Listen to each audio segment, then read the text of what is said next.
ئەمە پەیکەری یەکەم ئافرەتە کە لە عێراق حکمی لە سێدارەدانی بۆ دەرچوو. تاوەکو ساڵی 1974 هیچ ئافرەتێک لە عێراق لە سێدارە نەدراوە. لەو ساڵەشدا یەکەم ئافرەت کە ملی بەرپەتی سێدارە کەوت لەیلا قاسم بوو. خوشکی گەورەی لەیلا قاسم چیرۆکی دەستگیرکردن و لە سێدارەدانی لەیلای خوشکی دەجێڕێتەوە. دەڵێ ئەو ڕۆژەی کە دەستگیریان کردووە ئەو لە ماڵەوە نەبووە. هەموو ڕۆژ من وەختێ تێمە دواوە لە جەلەولا هەر هەفتەیە تێمە و ئەبینم خۆی دەرگا بۆ مەکەدەوە ئەتێت بە زۆر بەخۆش و بەخۆڵقی. ئەو هەفتە هاتمە و بینم ماڵەکە هەمووی کزە.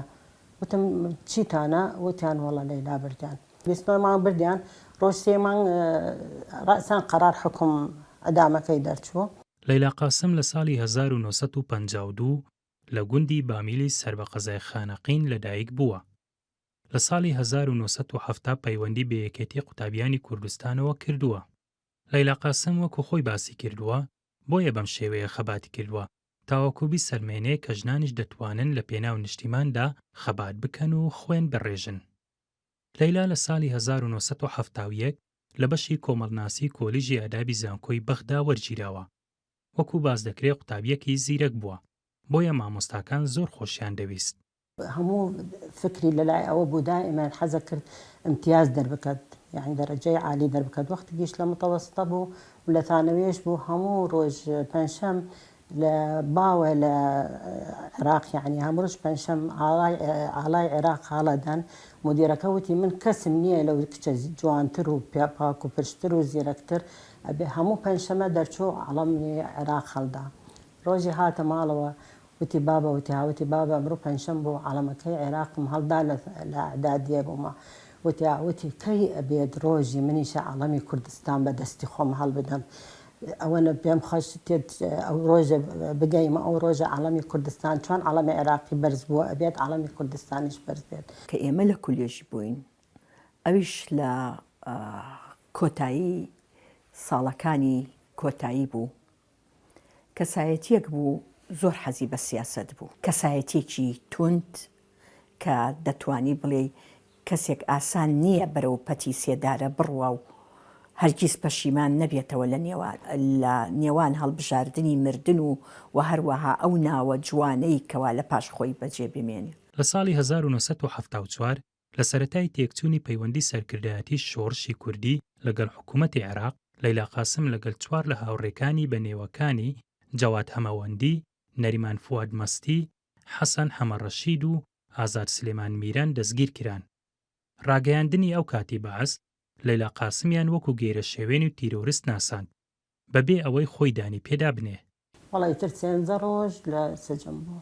دایکم مەڵێ چوومە ژوورەوە و چاوم کەفتەلی و وتی ڕەسەن پێم وتێدایە تو دایکەمیت؟ وتم مەسەبی چاوەکەم چۆن دایکدەم؟ وتی عەسر لە چاوت قبول نەکەم بێ دەخوارەوە، نەگە بگریەیت بیلێوانە پێمان شاد بێن.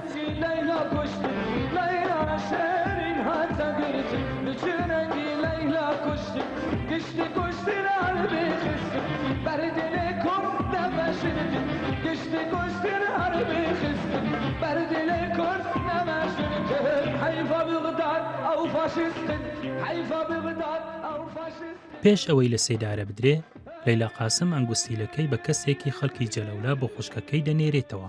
ڕۆژی خەریکە ئەدامی بکەن یە جەماعەتەکە اللي ئەدام کەران لەگەڵ ئەوانە 14 کەسەکە، یەکیان خەڵک جەلەولا جەماعەتەکە جەلەولا بوون. مستیلەکەی دا بۆ دەستێکی دریا لە دەرگا چوومە دەرگا، مستیلەکەی پێمدان. وتمەوە مستیلە چییە؟ وتی وەڵە خۆشکم خەفەت نەخوا، ئیمەژی سەر بەغدا و هاتوونە هەمویان ئەدام کردن، بەس پێشەوە ئەدامی بکەن. ئەتبی خۆشکەم لە جەلەولایە لە فڵان شۆن دانیشتیە بەشکەم ئەو مستیلە پێ بدەیت تا دی بە تەمام نەبن.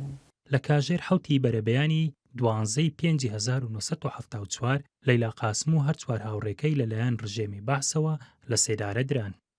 بابم و براکەم هەردووکیان چوون بۆ طب العەدلی لە بەغداد. لە طب العەدلی چاوەڕیان کرد تا سەعات 9 شەو یەڵە جنازەکانیان هێنابوون، لیان خۆی تەنیا نەبوو. نەفس ئەو ڕۆژە 14 کەس ئەدام کردن. لە سێدارەدانی لەیلا قاسم وەکو لە سێدارەدانی یەکەم ژن لە مێژووی سیاسی عێراقدا لە میدیا جیهانیەکان بڵاو کرایەوە. ڕۆژی برادێکمان بینی بەحس چاوی کەفتەریمان پرسیار کرد وتی و هەر باشە ئێوە بینیم بەخوا چوومەچە ئەڵمانیا لەورە کتاب بۆ لەیلا کرایە یەکمترین شەهیدە لە عێراق ئەو کچە. کەسایەتێکی وەکو هێمنی شاعیر کە باسی لەیلا قاسمیەتە پێشەوانەیە گاڵتە بە مەجنونەکە کە عاشقی لەیلا بووە ئەڵێ تۆ بە عاشقی خۆت ئیتر مەنازە وەرە سەیری لەیلاکەی ئێمە بکە کە ئاسووە و دنیای شەوی بۆ من ڕوونا کردوتەوە ئەو پەتەی کە خستیە ملیەوە ئەوە پەتی ئیفتیخار و میدالیایە. بە پێی گێرانەوەکان ئەو کاتەی لەیلا قاسم لە بەندیخانە بووە داوای لە دایکی کردووە ئەگەر ئەو جارە سەردانی کرد مەقەستێک و زلە کوردیەکەی بۆ بێنێ دایکیشی بۆی دێنێ بە مەقەستەکە کەمێک لە قژی خۆی دەبڕێ و دەیداتە دایکی پێی دەڵێ وەکو یادگاری لە لای خۆت هەڵی بگرە چونکە چەند ڕۆژێکی دیکە دەگەمە کاروانی شەهیدان و بەجلی کوردیەوە دەبمە بووکی کوردستان لەو کاتەوە نازناوی بووکی کوردستان بۆ لەیلا قاسم یەکلایی کراوەتەوە. بارزان محەممەد ڕووداو.